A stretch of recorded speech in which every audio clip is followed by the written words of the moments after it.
बोलो बृहस्पति देव भगवान की जय। बृहस्पतिवार व्रत कथा।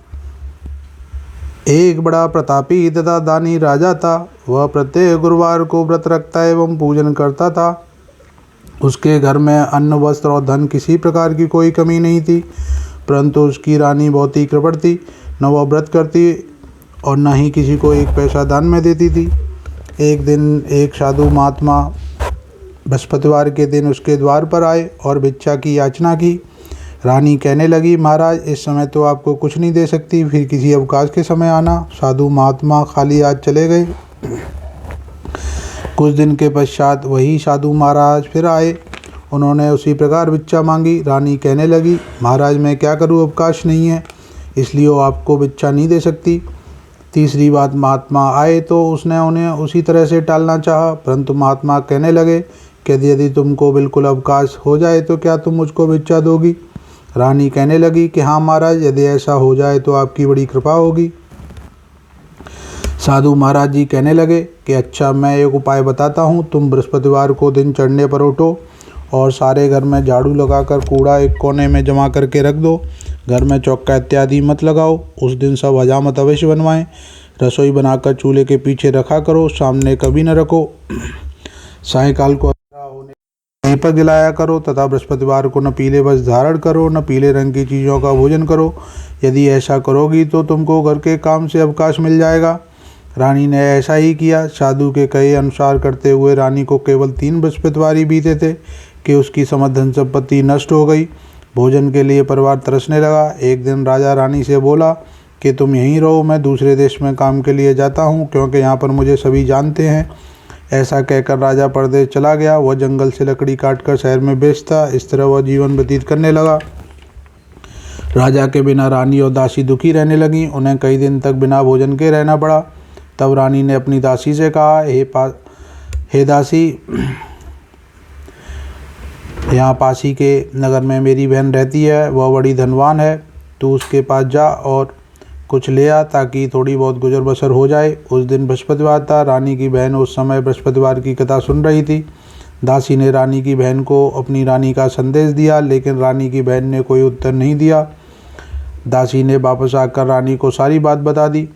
सुनकर रानी ने अपने भाग्य को कोसा। रानी की बहन ने सोचा कि मेरी बहन की दासी आई थी, परंतु मैं उससे नहीं बोली, इससे वह बहुत दुखी हुई होगी। कथा सुनकर और पूजन समाप्त कर वह अपनी बहन के घर गई और कहने लगी, बहन, मैं बृहस्पतिवार का व्रत कर रही थी, तुम्हारी दासी आई, परंतु जब कथा होती है तब न उठते हैं न बोलते हैं, इसलिए मैं नहीं बोली। कहो दासी क्यों गई थी। रानी बोली, बहन, हमारे घर अनाज नहीं है। उसने दासियों समेत भूखा रहने की बात भी अपनी बहन को बता दी। रानी की बहन बोली, बृहस्पतिवार भगवान सबकी मनोकामना पूर्ण करते हैं, देखो शायद तुम्हारे घर में अनाज रखा हो। यह सुनकर दासी घर के अंदर गई तो वहाँ उसे एक घड़ा अनाज का भरा मिल गया।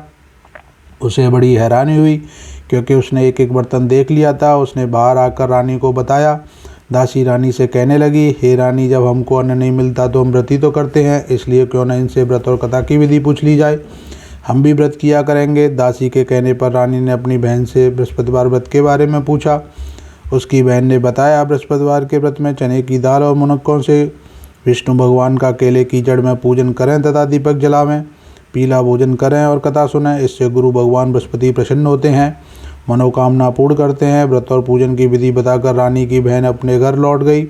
रानी और दासी दोनों ने निश्चय किया कि बृहस्पति भगवान का पूजन जरूर करेंगे।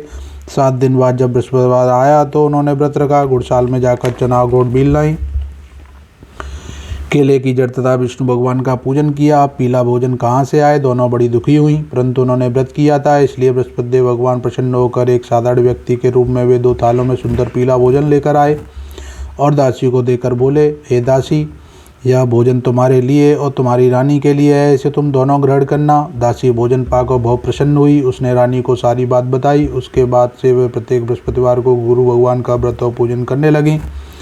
बृहस्पति भगवान की कृपा से उनके पास धन का आगमन होने लगा। धन आने पर रानी पहले की तरह आलस करने लगी। तब दासी बोली, तुम पहले भी इस प्रकार आलस करती थी, इस कारण सभी धन नष्ट हो गया। अब गुरु भगवान की कृपा से धन मिला है, इसलिए हमें दान पुण्य करना चाहिए। अब तुम भूखे मनुष्यों को भोजन कराओ, प्याऊ लगवाओ, ब्राह्मणों को दान दो, कुआं, तालाब, बावड़ी आदि का निर्माण करवाओ, मंदिर पाठशाला बनवा कर ज्ञान दान दो। कुंवारी कन्या का विवाह करवाओ, जिससे तुम्हारे कुल का यश बढ़े तथा स्वर्ग प्राप्त हो और पिता प्रसन्न हो। दासी की बात मानकर रानी शुभ करने लगी, उसका यश फैलने लगा। एक दिन रानी ने श्रद्धापूर्वक गुरु बृहस्पति भगवान से प्रार्थना की कि राजा जहाँ कहीं भी हों शीघ्र वापस आ जाएं। उधर राजा प्रदेश में बहुत दुखी रहने लगा। वो प्रतिदिन जंगल से लकड़ी काट कर लाता और उसे शहर में बेचकर बड़ी कठिनता से जीवन व्यतीत कर रहा था। एक दिन राजा के पास बृहस्पति देव साधु के वेश में आकर बोले, हे लकड़हारे, तुम इस सुनसान जंगल में किस चिंता में बैठे हो, मुझे बतलाओ। यह सुन राजा के नेत्रों में जल भर आया। साधु की वंदना कर राजा ने अपनी संपूर्ण कहानी सुना दी। महात्मा दयालु होते हैं। वे राजा से बोले, हे राजा, तुम्हारी पत्नी ने बृहस्पति देव के प्रति अपराध किया था, जिसके कारण तुम्हारी यह दशा हुई। अब तुम किसी प्रकार की चिंता मत करो, भगवान तुम्हें पहले से अधिक धन देंगे। तुम्हारी पत्नी ने बृहस्पतिवार का व्रत प्रारंभ कर दिया है। अब तुम भी बृहस्पतिवार का व्रत करके चने की दाल व गुड़ जल के लोटे में डालकर केले की जड़ में विष्णु भगवान का पूजन करो। फिर कथा कहो या सुनो, भगवान तुम्हारी सब कामनाओं को पूर्ण करेंगे। साधु की बात सुनकर राजा बोला, हे प्रभु, लकड़ी बेचकर तो इतना पैसा भी नहीं बचता जिससे भोजन करने के उपरांत कुछ बचा सकूं।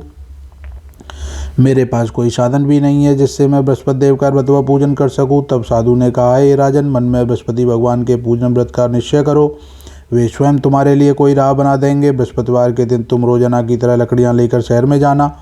तुम्हें रोज से दोगुना धन प्राप्त होगा, जिससे तुम भली भांति भोजन कर सकोगे। जो तुमने बृहस्पतिवार देव की कहानी के बारे में पूछा है वो इस प्रकार है। बृहस्पति देव कहानी का प्रथम अध्याय समाप्त। बोलो बृहस्पति देव भगवान की जय।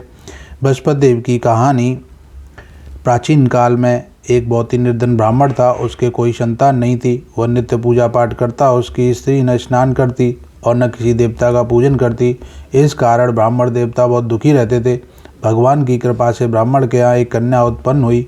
कन्या बड़ी होने लगी। प्रातः स्नान करके वह भगवान विष्णु का जप करती, बृहस्पतिवार का व्रत भी करने लगी। अपनी मुट्ठी में जौ भर कर ले जाती और पाठशाला जाने के मार्ग में डालती जाती। लौटते समय वही जौ स्वर्ण के हो जाते तो उनको बीनकर घर ले आती।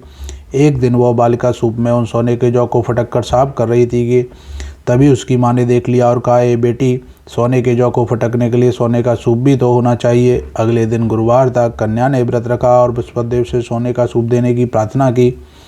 बृहस्पति देव ने उसकी प्रार्थना स्वीकार कर ली। रोजाना की तरह वह कन्या जौ फैलाती हुई पाठशाला चली गई। पाठशाला से लौटकर जब वह जौ बीन रही थी तो बृहस्पति देव की कृपा से उसे सोने का सूप मिला। उसे वह घर ले आई और उससे जौ साफ करने लगी। एक दिन की बात है, कन्या सोने के सूप में जब जौ साफ कर रही थी उस समय उस नगर का राजकुमार वहां से निकला। कन्या के रूप को देखकर वो उस पर मोहित हो गया।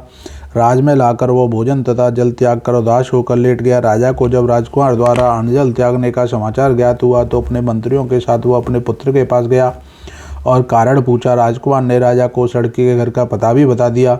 मंत्री उस लड़की के घर गया। मंत्री ने ब्राह्मण के समक्ष राजा की ओर से निवेदन किया। कुछ दिन बाद ब्राह्मण की कन्या का विवाह राजकुमार के साथ संपन्न हो गया। कन्या के घर से जाते ही ब्राह्मण के घर में पहले की बात ही गरीबी का निवास हो गया। एक दिन दुखी होकर ब्राह्मण अपनी पुत्री से मिलने गए। बेटी ने पिता की अवस्था को देखा और अपनी माँ का समाचार पूछा। ब्राह्मण ने सभी हाल कह सुनाया। कन्या ने बहुत सा धन देकर अपने पिता को विदा कर दिया, लेकिन कुछ दिन बाद फिर वही हाल हो गया। ब्राह्मण फिर अपनी कन्या के यहाँ गया और सभी हाल कहा तो पुत्री बोली, हे पिताजी, आप माताजी को यहाँ ले वाला हो, मैं उन्हें वह विधि बता दूंगी जिससे गरीबी दूर हो जाएगी। ब्राह्मण देवता अपनी स्त्री को साथ लेकर अपनी पुत्री के पास राजमहल पहुंचा तो पुत्री अपनी माँ को समझाने लगी, हे माँ, तुम प्रातःकाल स्नान करके विष्णु भगवान का पूजन करो तो सब दरिद्रता दूर हो जाएगी।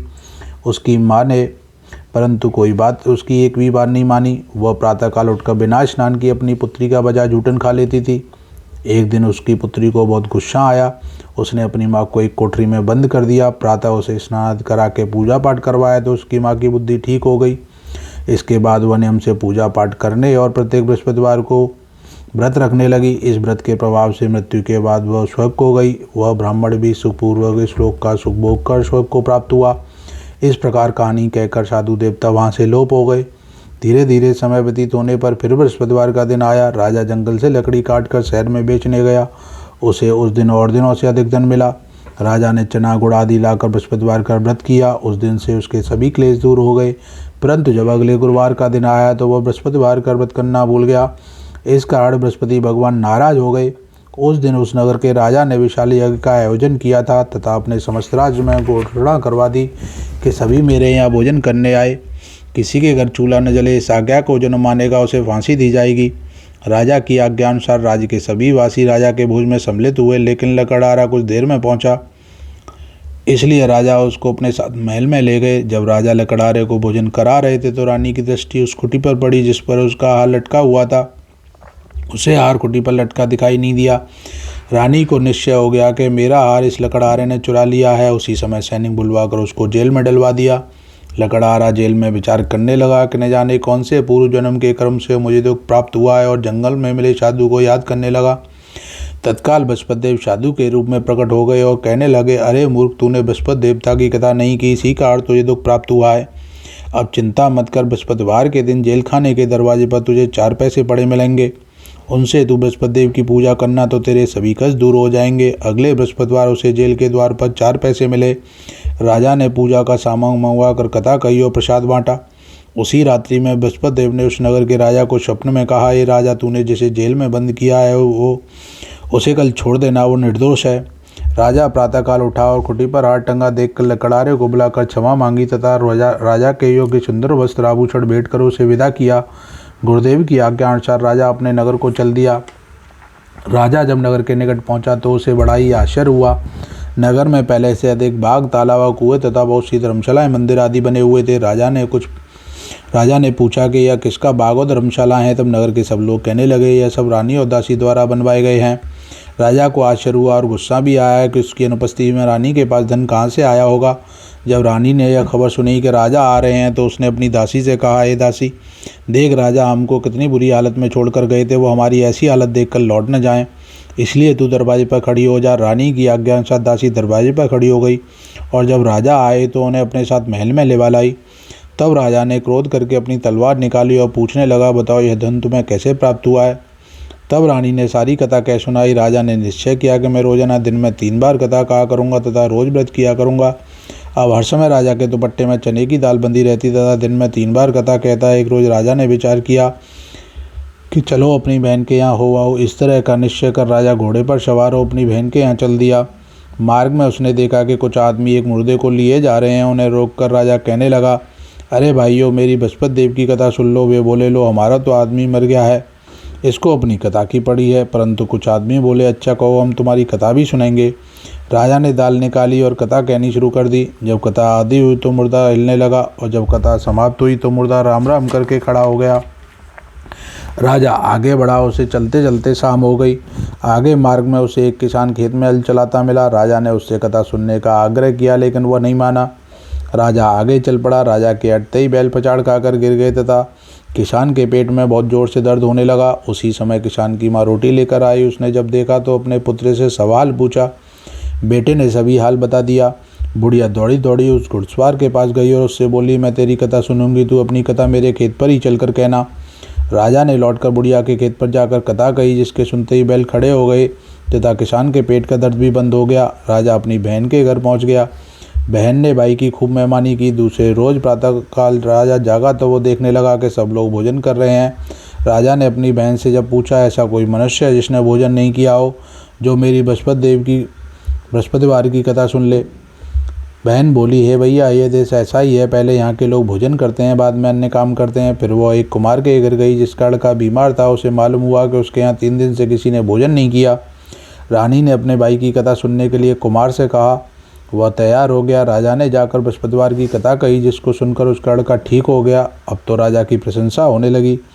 एक दिन राजा ने अपनी बहन से कहा, हे बहन, मैं अब अपने घर जाऊंगा, तुम भी तैयार हो जाओ। राजा की बहन ने अपनी सास से अपने भाई के साथ जाने की आज्ञा मांगी। सास बोली, चली जा, परंतु अपने लड़कों को मत ले जाना, क्योंकि तेरे भाई के कोई संतान नहीं होती है। बहन ने अपने भाई से कहा, हे भैया, मैं तो चलूँगी, परंतु कोई बालक नहीं जाएगा। अपनी बहन को भी छोड़कर दुखी मन से राजा अपने नगर को लौट आया। राजा ने अपनी रानी से सारी कथा बताई और बिना भोजन किए वह सैया पर लेट गया। रानी बोली, हे प्रभु, बृहस्पति देव ने हमें सब कुछ दिया है, वे हमें संतान अवश्य देंगे।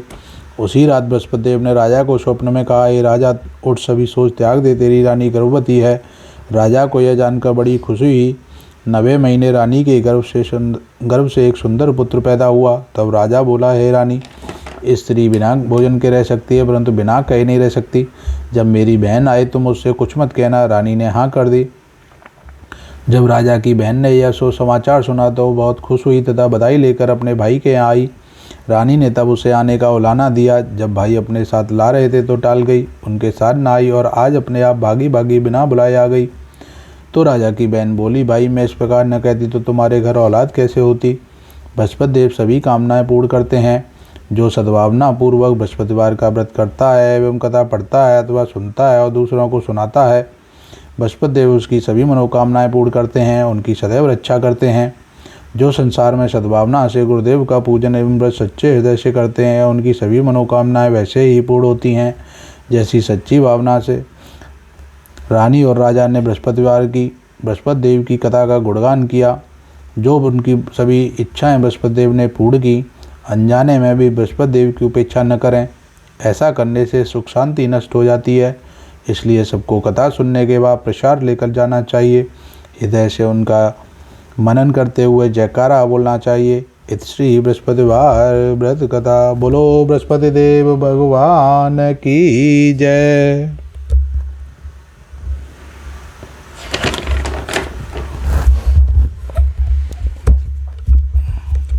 बंद है भाई, बीच में तो नहीं बंद कर दिया था तुमने जब वो दूसरा अध्याय शुरू हुआ था? आवाज तो आई थी बंद की। आई थी? हाँ। क्या बात कर रहा है? मैं ऐसे कर रहा था तब याद में आता